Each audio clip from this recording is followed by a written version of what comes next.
People are trying to get some kind of vicarious thrill from street violence that people like Tommy Robinson promote. And those attacking Jess Phillips, who I'm proud to call a colleague and a friend, not protecting victims. Apart from the actual emergency services, who's working late the night before Christmas?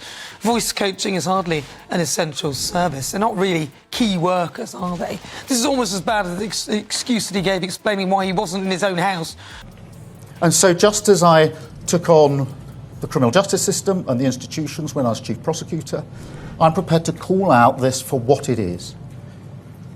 We've seen this playbook many times. Apparently he has somehow managed to double the bill and potentially give away something we don't have to give away, spending the taxpayers' money in a totally irresponsible, in my view, way. Nigel Farage's trying to put this to him. Starmer is about as in touch with the working class as I am with quantum physics. Ricky Gervais. When a comedian's tweet resonates more with the public than a politician's promises, you know British politics has entered uncharted territory. Gervais's viral jab at Starmer is just the tip of the iceberg in this unfolding political drama. Before we move on, I'd like to ask you a small favor. If you appreciate this content, please take a second to like this video and subscribe to the channel. Over 98% of you watch the videos without subscribing. It costs you nothing, but it makes a huge difference to us. So, did you click the subscribe button? Great, thank you so much. Now, back to the video. In the world of British politics, where carefully crafted statements and diplomatic responses are the norm, a single tweet from comedian Ricky Gervais managed to set Westminster ablaze. Known for his biting humor and no-holds-barred approach to social commentary, Gervais has long been a thorn in the side of the establishment, but this time his words struck a particularly raw nerve. Gervais's massive social media following, built on years of controversial commentary and unapologetic wit, provided the perfect platform for his message to spread like wildfire. With millions of followers hanging on his every word,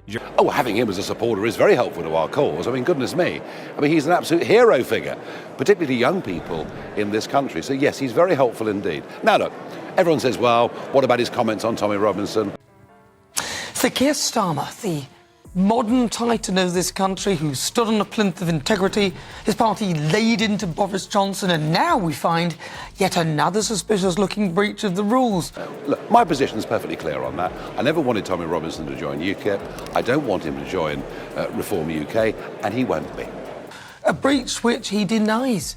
The information coming too late in the day for it to be scrutinised, and it would seem that his party are so unpopular. Gervais has the power to shape public opinion in ways that traditional politicians can only dream of. And in this case, he used that power to expose what many saw as the emperor's new clothes of British politics. The comedian's tweet didn't just criticize the Labour Party's response to Tommy Robinson's claims, it laid bare the perceived disconnect between politicians and the public. Gervais's commentary resonated strongly with audiences who feel increasingly disillusioned with the political establishment. His ability to articulate public sentiment through humor stood in stark contrast to the official Labour Party responses, which many viewed as dismissive and out of touch. But why did Gervais' words strike such a chord? Perhaps it's because he dared to say what many were thinking but felt they couldn't express. By framing the political system as a great British pantomime, Gervais tapped into a widespread feeling that politicians often prioritize their own interests over those of the public. His tweet became a rallying cry for those who felt ignored or betrayed by their elected representatives. The reaction to Gervais' commentary was swift and divided. Some praised his candidness and willingness to speak truth to power, while others accused him of fueling conspiracy theories. This split reaction reflects the polarized nature of contemporary political discourse, where even a comedian's words can become a battleground for competing ideologies. What's particularly fascinating about this incident is how it showcases the changing dynamics of political influence in the digital age. A single tweet from a comedian can now have more impact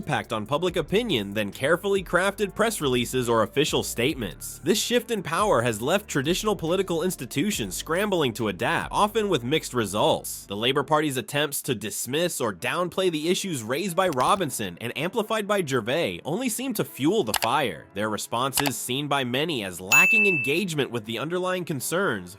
Those that are spreading lies and misinformation as far and as wide as possible, they're not interested in victims. They're interested in themselves. But they're now moving the goalposts so you can't get rid of them. Let's start with integrity. Christmas Eve, an alleged trip to Sir Keir's private voice coach. Not that it would help, mind. Those who are cheerleading Tommy Robinson, not interested in justice. They're supporting a man who went to prison for nearly collapsing. Definitely needs more work. But frankly, who would need to use a private voice coach on Christmas Eve? In my view, this is on a par with Dominic Cummings testing his eyes. Further widened the perceived gap between politicians and the public. In contrast, Gervais' direct and unfiltered approach seemed refreshingly honest to many observers. As the dust settled on Gervais' social media firestorm, all eyes turned to Keir Starmer. The Labour leader's response to this controversy would prove crucial, but in an age where a comedian's tweet can outweigh official statements, could Starmer navigate these treacherous waters and salvage his credibility? Keir Starmer, once hailed as the man who would reconnect Labour with its working-class roots, now finds himself in a perfect storm of scrutiny and skepticism. The promises he made upon taking leadership seem to be crumbling under the weight of public perception. Tommy Robinson's accusations of Starmer being out of touch with working-class voters have struck a chord, and the Labour Party's response has only added fuel to the fire. Starmer's strategy of labeling Robinson's claims as baseless has backfired spectacularly. Instead of quelling public skepticism, it has further damaged his image. The Labour Party's media approach, focusing more on discrediting Robinson than addressing the substance of his claims, has left many voters feeling unheard and ignored. Polling data paints a grim picture for Starmer. The growing disconnect between his rhetoric and public perception is becoming impossible to ignore. Voters are expressing serious doubts about his leadership capabilities, and the Labour Party's attempts to dismiss these concerns have only widened the perceived gap between politicians and the public. In the age of social media, where public sentiment can shift at lightning speed, Starmer's traditional political responses have proven woefully inadequate. The backlash against him has been swift and merciless, with social media platforms amplifying every misstep and miscalculation. It's a stark reminder that in today's political landscape, a single tweet can spark a firestorm that no amount of carefully crafted press releases can extinguish. The challenges of political messaging in this new era are evident. The people are trying to get some kind of vicarious thrill from street violence that people like Tommy Robinson promote. And those attacking Jess Phillips, who I'm proud to call a colleague and a friend, not protecting victims. Apart from the actual emergency services, who's working late the night before Christmas? Voice coaching is hardly an essential service. They're not really key workers, are they? This is almost as bad as the excuse that he gave explaining why he wasn't in his own house. And so just as I took on the criminal justice system and the institutions when I was chief prosecutor, I'm prepared to call out this for what it is.